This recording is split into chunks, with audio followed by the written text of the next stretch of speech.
आईने बोलावलंय तुम्हाला जेवायला. लवकर चला ना बाबा, खूप भूक लागलीये.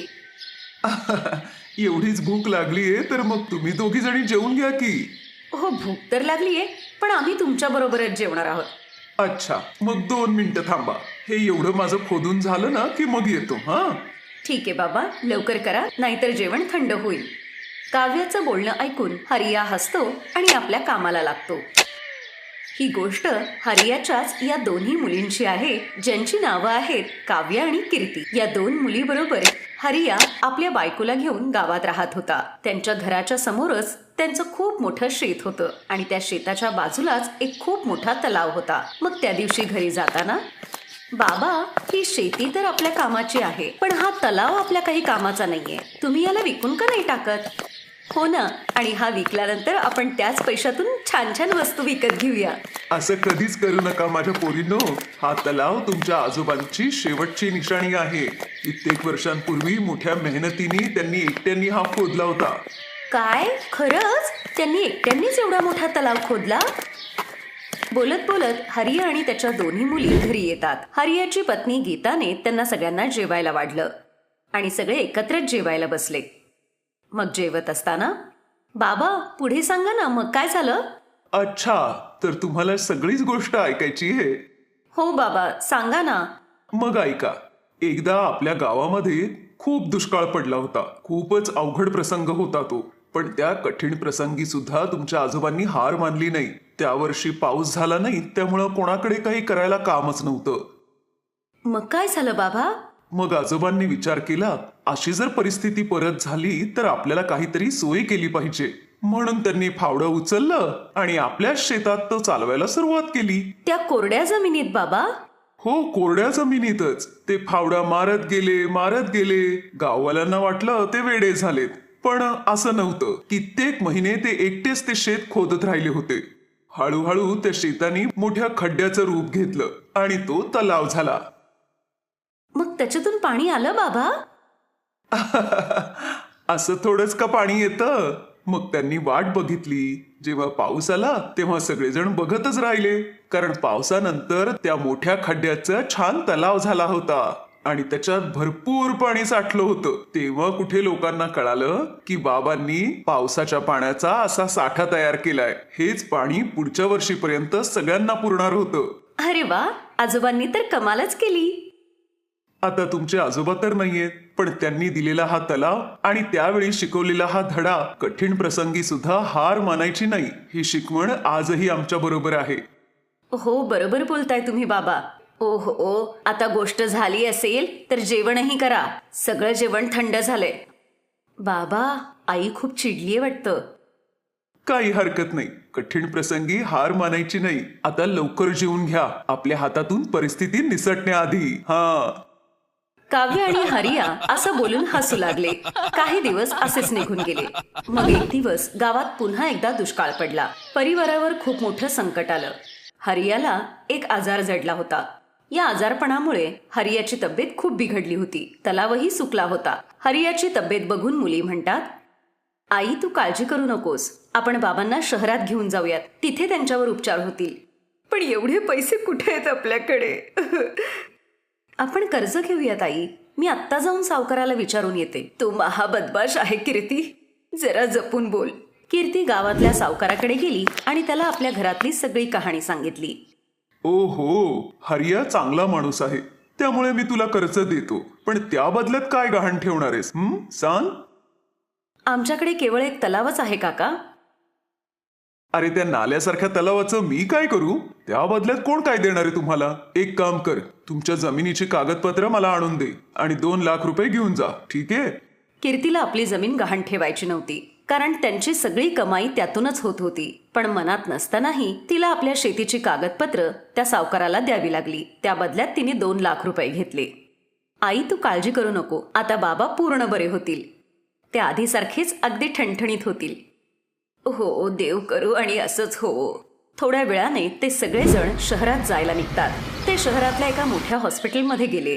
तिथे गेल्यावर कळालं की हरियाची किडनी खराब आहे आणि त्यासाठी 4 लाख रुपये लागणार आहेत.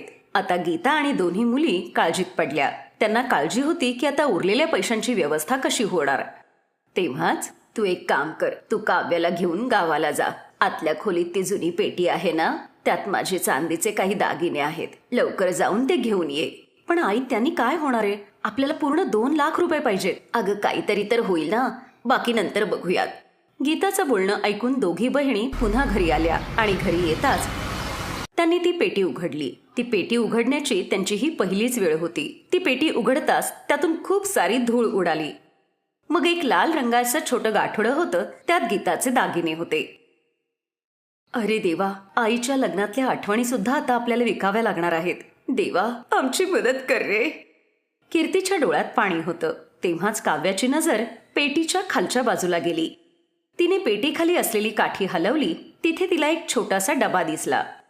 दीदी, हे काय आहे आणि असं लपवून का ठेवलंय? माहित नाही, थांब जरा हे उघडून बघते. कीर्तीने तो डबा उघडला तर त्याच्यात एक मोठी चावी आणि एक चिठ्ठी होती. कीर्तीने ती चिठ्ठी उघडली, जी हरियाच्या वडिलांनी त्याच्यासाठी लिहून ठेवली होती. कीर्ती ती चिठ्ठी वाचू लागली. प्रिय हरिया, मला माहितीये तू माझ्यावर खूप प्रेम करतोस, पण आता माझं वय झालंय आणि माझा हा आजार आता मला जगू देणार नाही. तुझ्या आयुष्याची पूर्ण कमाई तू माझ्या दवाखान्यावर घालवलीस, पण हे काही बरोबर नाही. पुढे तुझ्या मुलांनाही पैशाची गरज भासेल. तुझ्यापासून एक रहस्य लपवून ठेवलंय मी, कारण तू किंवा तुझी मुलं योग्य वेळ आल्यावर त्याचा उपयोग करू शकाल. तलाव खोदत असताना मला काहीतरी मिळालं होतं. ही चावी तुझ्या सगळ्या अडचणी दूर करेल. लक्षात ठेव, ही चावी माझ्या हृदयाची आहे. दीदी, आजोबांनी पैसे किंवा दागिने तिथे लपवून ठेवले असतील का? हो काव्या, असंच काहीतरी वाटतंय. तू विचार कर ना, आजोबांकडे नक्कीच असं काहीतरी होतं ज्याच्यातून ते त्यांचा इलाज करू शकत होते, पण त्यांनी ते बाबांसाठी आणि आपल्यासाठी ठेवलं. पण प्रश्न हा आहे की बाबांना हे आतापर्यंत कळालंच नाही.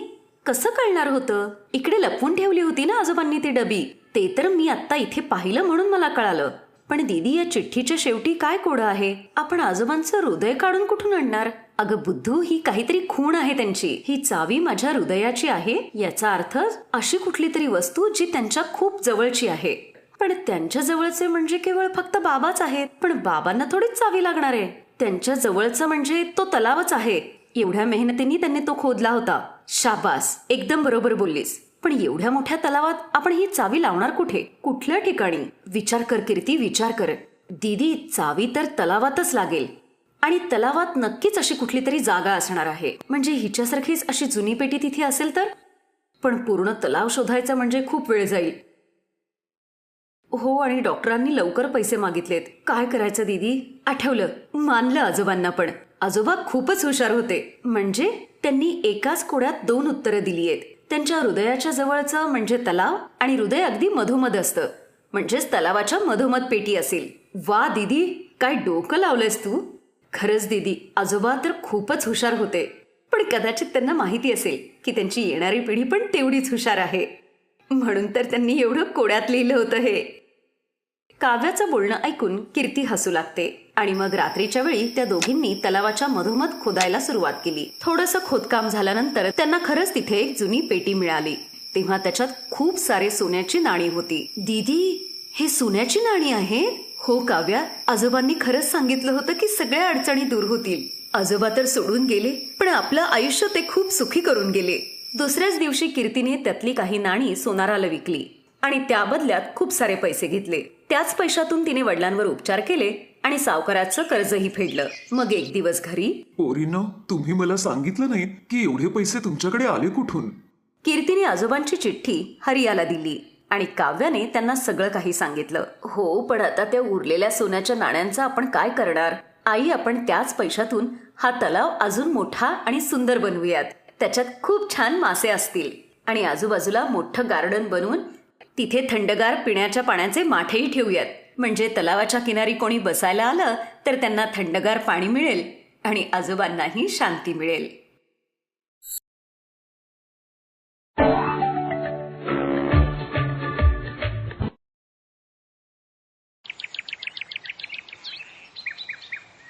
रामपूरमधल्या एका कॉलनीतल्या घरातून पहाटे 4 वाजताच आरतीच्या आवाजाने सगळी कॉलनी जागी व्हायची. राजमणी देवींना 36 सुना होत्या. त्या सगळ्या पहाटे 4 वाजताच देवाची पूजा करायच्या. अरे आई, तुम्ही उठलात? खरंच मी खूप नशीबवान आहे. मी कधी स्वप्नातही विचार केला नव्हता माझ्या घरी पहाटे 4 वाजता देवाची पूजा अर्चना होईल म्हणून. त्यानंतर सगळ्या सुना घरातल्या कामाला लागतात. अगं सुनांनो, तुम्ही दोघीजणी एवढी भाजी सकाळी सकाळी कुठून घेऊन आलात? आता तर कुठली दुकानही उघडली नसतील. आई, बाजारात जाऊन कोण त्या शिळ्या भाज्या घेऊन येणार आहे? ही तर आम्ही मोहन दादांकडून विकत घेऊन आलोय. ते स्वतः आपल्या शेतात जाऊन सकाळी सकाळीच ताज्या भाज्या तोडून आणतात आणि मग मार्केटला जाऊन विकतात. म्हणून आम्ही डायरेक्ट त्यांच्या शेतात जाऊनच घेऊन आलो. बघा ना, अगदी फ्रेश आणि ताज्या भाज्या दिलेल्या आहेत त्यांनी. सगळ्या भाज्या अगदी फ्रेश आहेत. भेंडी, कारली, वांगी, कोबी. तुम्हाला वांग्याचं भरीत खायचं होतं ना, म्हणून मी वांगी घेऊन आले. ती हे सगळं सांगतच होती तेवढ्यात तिथे दुसरी सुनबाई पूजा येते. आई, तुम्ही लवकर जाऊन आंघोळ करून घ्या. तुमचं पाणी सुद्धा गरम करून ठेवलंय आणि तुमची साडी सुद्धा इस्त्री करून ठेवलीये. काही वेळानंतर जेव्हा त्या आंघोळीहून येतात तर डायनिंग टेबलवर त्यांच्यासाठी 36 प्रकारची व्यंजनं तयार असतात. बरं, जरा टीव्ही लावा. खाता खाता माझं थोडं मनोरंजनही होईल. पण तेव्हाच लाईट जाते. अरे हे काय, लाईटच गेले. थांबा, मी आत्ता कंदील लावते. मग पूजा कंदील लावते आणि त्याच उजेडात एक सुनबाई गाणं गाते तर काही सुना डान्स करू लागतात. आता तुमचं मनोरंजन होतंय ना आई? हो हो, तुमच्यासारख्या सुना असतील तर मनोरंजन का नाही होणार? पूजा गाणं म्हणता म्हणताच तिला समोरचं सगळं अंधुक दिसायला लागतं आणि राजमणी देवी त्यांचं सगळं स्वप्न धुळीला मिळतं. सत्यानाश झाला सगळा. अगं सुनांनो, कुठे गेला आहात सगळ्याजणी? याचा अर्थ मी सगळं स्वप्न बघत होते तर. हो, पण किती चांगलं स्वप्न होतं ते. राजमणीचा एकुलता एक मुलगा होता अजित. त्याच्यासाठी बायको म्हणून तिला अशी एक सून हवी होती जिच्यामध्ये 36 गुण असतील. गुरुजी, मला अशी सुनबाई हवीये जी चांगलं खाणं सुद्धा बनवेल आणि जी चांगली पूजा पाठ करेल, गाणं पण म्हणता येत असेल, तिला डान्सही येत असेल. म्हणजे तुम्ही असं समजा की मला 36 गुण असणारी सून पाहिजे. ही आहे 36 गुण असणारी मुलगी निहारिका. हिची पत्रिका साक्षात दैवी पत्रिका आहे. तिच्या लग्नाची गाठ तुमच्याच मुलाशी बांधलेली आहे. त्यांचा जोडा उत्तम शोभून दिसेल. अरे वा, मग गुरुजी तुम्ही आजच जाऊन त्यांच्याशी बोलणी करून या. मग गोष्टी पुढे सरकतात आणि बघण्याच्या कार्यक्रमानंतर हे लग्न पक्क होतं. तिच्या सासूबाई हातात औक्षणाचं ताट घेऊन तिच्या स्वागतासाठी सज्ज होत्या. उफ, केवढं गरम होतंय. अरे यार, कोणीतरी एसी लावा. असं बोलून निहारिकाने डोक्यावरचा पदर मागे सारला. ती कलशाला इतक्या जोरात पाय मारते की तो कलश उडून तिच्या सासऱ्यांच्या कपाळाला लागतो. हे राम, हे काय केलंस सुनबाई तू? सॉरी बाबा, ते चुकून झालं. बरं ठीक आहे, असू दे. आता जा तू. खूप थकली असशील, आराम कर. मग उद्या सकाळी तुला किचनमध्ये पहिला पदार्थही बनवायचा आहे. मग ते दोघेही आपल्या खोलीत जातात. मग दुसऱ्या दिवशी निहारिका स्लीवलेस ड्रेस घालून खोलीच्या बाहेर येते. गुड मॉर्निंग आई, कॉफी आहे का? नाही, मी कॉफी नाही पीत सुनबाई. माझ्यासाठी चहाच कर तू. मी तुम्हाला बनवायला सांगतीये. अगं मी का करू? ती तर तू करशील ना. तू या घरची सून आहेस. पण मला तर काही करताच येत नाही. काय नाही येत? अरे देवा, हा तर माझ्या बरोबर धोकाच झाला म्हणायचा. 36 गुणांची सून मागितली होती, हिच्यात तर एकही गुण नाहीये. तुला जर चहाच करता येत नाहीये तर स्वयंपाकही करता येत नसेल. मग राजमणीबाई आपल्या सुनेला चहा बनवायला शिकवतात. चला तर चहा आणि साखर घाल. निहारिका खरंच सगळा डबा त्या पातेल्यात ओतते. अरे देवा, हा बिनअकलेचा कांदा माझ्याच वाट्याला यायला पाहिजे होता का? सुनबाई, तू हे सगळं सोड आणि बाहेर जाऊन साफसफाईचं काम कर. जशी तुमची आज्ञा सासूबाई. मग राजमणीबाई स्वतः स्वयंपाक करायला लागतात. असेच 3 महिने जातात. एक दिवस, अरे देवा, आज खूपच उशीर झालाय. मला लवकर स्वयंपाक करायला पाहिजे. तेव्हाच निहारिका आपल्या सासूबाईंचा हात पकडून त्यांना डायनिंग टेबलवर घेऊन जाते. हे सगळं कोणी बनवलंय सुनबाई? आई, हे सगळं तुझ्या सुनेने तिच्या हाताने बनवलंय. आता कळालं ना तुला? तुझी सुनबाई 36 गुण असणारी सून बनलीये. हे ऐकून राजमणीबाईंच्या डोळ्यात आनंदाश्रू येतात. सदा खुश रहा सुनबाई. थँक्यू आई तुम्हाला. तुम्ही मला खूप छान शिकवलं आणि तुमच्या या अडाणी सुनेला तुम्ही 36 गुण असणारी सून बनवलंय. मग सगळेजण निहारिकाच्या हातचं खाणं खाऊन खूप खुश होतात. आता निहारिका पण 36 गुण असलेली सून होते आणि सगळ्यांची खूप छान काळजी घेते.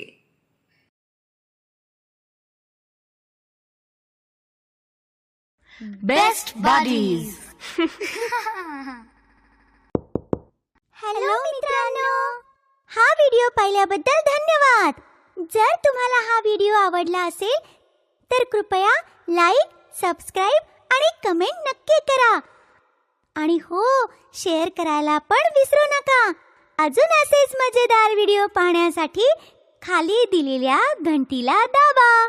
बघत रहा बेस्ट बडीज.